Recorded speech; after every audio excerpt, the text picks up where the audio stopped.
চিংড়ি মাছ সবারই একটা পছন্দের খাবার।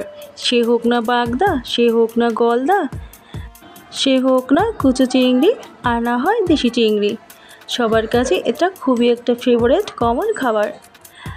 আজ আমি খুবই সহজে ঘরোয়া পদ্ধতিতে বাগদা চিংড়িটা রান্না করেছি। রেসিপিটি ভালো লাগলে সাবস্ক্রাইব করে এই পাশে থাকবেন, প্রেস বাটনটি অন করে দিবেন নোটিফিকেশনটা সবার আগে পাওয়ার জন্য। তো শুরু করা যাক। এখানে মাছগুলো পরিষ্কার করে কুটে নিয়েছি।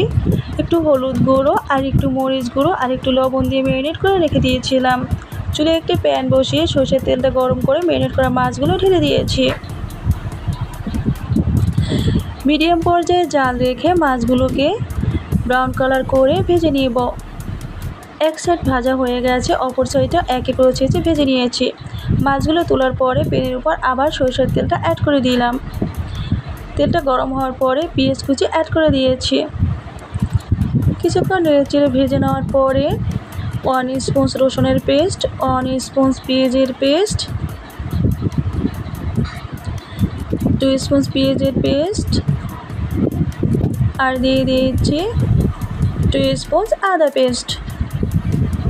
এ পর্যায়ে অ্যাড করে দিব হলুদ গুঁড়ো 1 স্পুন, 2 স্পুন লাল মরিচের গুঁড়ো।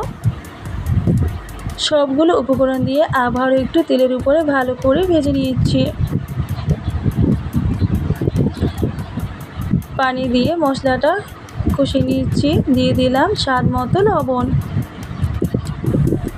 এভাবে একদমই কষে শুকিয়ে ফেলবো, এতে করে মশলাটা আরও ভালো করে স্মেলটা বেরোবে এবং গন্ধ থাকবে না।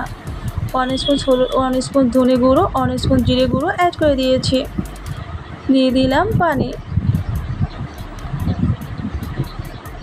পানিটা দেওয়ার পরে দেখতেই পাচ্ছেন বলক উঠে যাচ্ছে, মাছটা অ্যাড করে দিয়েছি।